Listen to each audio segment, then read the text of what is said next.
ये जो आपको फुटेज दिखाई जा रही है, ये भुट्टो के देश का अहवाल आपको नजर आ रहा है, जिसमें ये पुलिस वाला, आकाओं की आमद का मुंतजिर ये पुलिस वाला एक मासूम बच्चे को अस्पताल जाने नहीं दे रहा।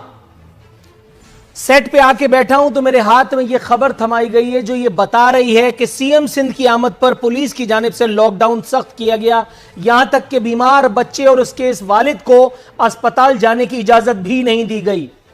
इस बच्चे के नाकिबत अंदेश वालिद को यह नहीं पता था कि इसके बच्चे और इसके पूरे मोहल्ले के बच्चों की जिंदगियां उस एक सीएम सिंध की जिंदगी से कहीं ज्यादा अर्जा हैं कि जो इस वक्त उस एक अनदेखी बीमारी को फतह करने चला है जिस पर यूरोप फतह नहीं पा सका। मैं हुकूमत पाकिस्तान से, मुख्तदर तरीन इदारों से यह अपील करता हूं कि आप इस एक नाकिबत अंदेश वालिद, इसके बच्चे, उसकी मां, इन तीनों के खिलाफ ऐसी सख्त से सख्त कार्रवाई करें कि आइंदा इस मुल्क में कोई बीमार होने की कतई जुर्रत ना करे। इन लोगों की इतनी हिम्मत हो गई कि वजीर आला सिंध के रास्ते में रुकावट बन करके खड़े हो गए। यही सब काम वजीर आला शहबाज शरीफ जब थे उस वक्त भी हमने देखा। वज़राए आला तब्दील होते रहे मुख्तलिफ सूबों के, नहीं तब्दील हुई तो यह सूरत हाल।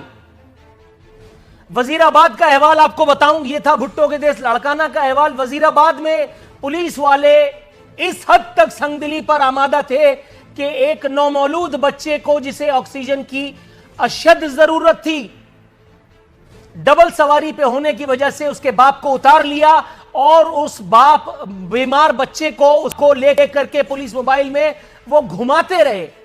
फिर अस्पताल जाने के बजाय उन्हें हवालात ले जाकर के लॉकअप कर दिया गया। और उसके कहीं बाद जब ये बच्चा अस्पताल से मुंह देखना नसीब हुआ, तब तक इजराइल अलैहिस्सलाम को परवाना मिल चुका था इस एक बच्चे की जान कब्ज करने का। वजीराबाद में वो बच्चा कानून नाफिज करने वाले इदारों या बिलखुसूस आप पुलिस से कहिए, पुलिस की फिरौनियत के हाथों जो है वो अपनी जिंदगी की बाजी हार गया। अब आते हैं मुल्क के सबसे बड़े शहर कराची। कराची में पुलिस वालों ने जो पैदागिरी का धंधा ऑन किया हुआ है, अगर कोई जहनी माजूर, अगर कोई सो कॉल्ड सूडो इंटेलेक्चुअल इस एक बात से नावाकिफ है तो उसे चाहिए कि दिमाग लॉकडाउन खुलने के बाद यकीनन कि दिमाग के किसी अच्छे से डॉक्टर से रुजू करे। लेकिन यहां कराची में सूरत हाल यह है कि ये पुलिस वाले फैमिलियों तक को रोक रोक करके उनकी बाइक्स पंचर कर रहे हैं। बाइक्स की जो है वो पंक्चर की जा रही हैं, फैमिलियों को उनकी औकात बता रहे हैं ये पुलिस वाले। और सिर्फ इसलिए क्योंकि यहां सिंध सरकार का एक मुंह चढ़ा आदमी आईजी लग करके आया है। ये देखिए आप, कितना संगीन जुर्म। कोरोना डबल सवारी पे आता है, जब भी आता है। ये दुनिया ने, WHO ने बताया है वजीर आला सिंध के कान में, और वजीर आला ने अपने पुलिस वालों को बताया, पुलिस वालों ने ये नीचे वालों को बताया, और ये किस तरह से लोगों की टायर की हवा निकाल रहे हैं। इस तरह से हम कोरोना पर फतह पाएंगे इंशाअल्लाह ताला इस एक सूबे में। वजीर आला का फरमाबरदार आईजी, बदस्तूर अगर मैं कहूं तो बुरा लगेगा, लेकिन सानू की मैं कह ही देता हूं, आईजी अभी तक कोमा में है। मेरी एपिसोड देखने के बाद अगर उसे होश आ जाए तो आ जाए, वरना तो मेरा ख्याल है कि अब सूरत हाल वो होने वाली है। हम एक जमाने तक, मैं आज ऑन एयर कह ही देता हूं यार, बहुत हो गया, एक जमाने तक हम तालिबान से लड़ते रहे। आप सोचिए कि वो बच्चा जिसके बाप ने उसको अपने हाथों से लहद में उतारा होगा, क्या वो आगे बढ़कर के अपने हाथों में बंदूक नहीं उठाएगा? उसे कोई माइका लाल, कोई इमरान खान, कोई शहबाज शरीफ रोक लेगा? कोई बड़े से बड़ा तमंगर इस वक्त का जिसे अपने आगे पीछे होने वाले गार्ड्स के ऊपर बड़ा गर्व है, बड़ा नाज है, वो जो गार्ड्स लेकर के घूमते थे वो भी इधर उधर हो गए। आप खुद पैदा कर रहे हैं दहशतगर्द, आप खुद बनाएंगे तालिबान, आप खुद परवान चढ़ा रहे हैं उन लोगों को। जिसका बच्चा मरेगा वो इस सिस्टम को चलाने वालों के गले में हाथ डाल देगा, और वो ठीक करेगा, और वो ठीक करेगा। मजाक बनाया हुआ है आपने लॉकडाउन के नाम पर, आप लोगों को बेवकूफ बना रहे हैं, और इस कार्य खैर में, इस जुर्म में बराबर का शरीक है ये मीडिया। रोजाना दिल के दौरे से पड़ने वाली अमवात को छुपा करके ये सिर्फ कोरोना की अमवात बता रहा है, इसलिए कि इसको इसका अजर मिलता है। कुत्ते के कांटे से कितने लोग मर जाते हैं उसकी खबर नहीं चलाई जाती, रोक दी जाती है, जस्ट बिकॉज उसका कोई अजर नहीं है।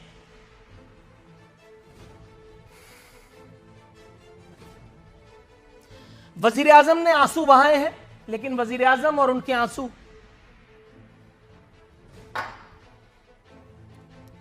कह रहे हैं मुझे पुलिस का तशद्दुद देख करके अफसोस हुआ। सर आप ये कार्य खैर भी मत कीजिए, इसलिए कि आपके अफसोस से फर्क कुछ नहीं पड़ने वाला, आपके अफसोस से कख नहीं होना। आपने वहीं बनीगाला में रह करके, अब मैं कुछ कहूंगा, वजीर आला जो है वो अवाम की कीमत पर कोरोना से जंग लड़ने में मसरूफ है।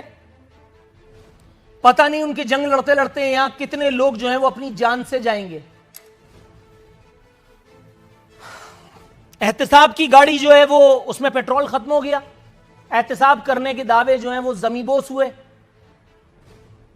25 अप्रैल को जो रिपोर्ट आने वाली थी वो अब धड़म तख्ता हो गई, सिर्फ इसलिए कि एपिसोड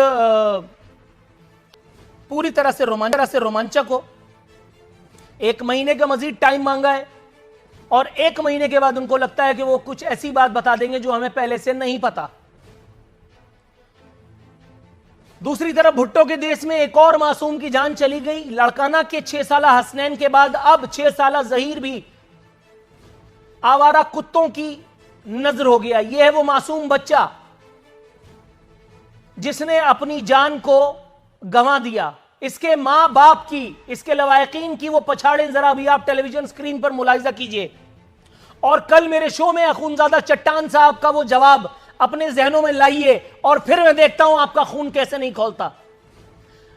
कल जब मैंने ये बताया कि यहीं कराची के एक घर में दूध न मिलने के सबब, खाना न मिलने के सबब 3 बच्चे बिलक रहे थे, तो अखूनजादा चट्टान साहब ने निहायत इत्मीनान से पूरी बात सुनने के बाद कहा कि भूख से दुनिया में कोई नहीं मरता,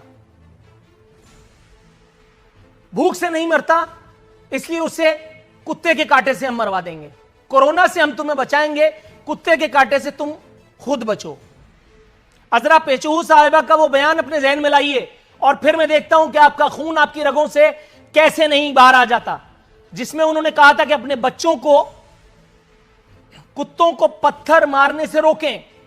आप आसफा भुट्टो का वो ट्वीट अपने जहन में लाइए जिसमें उन्होंने कुत्तों के मारे जाने पर कोहराम मचाया था।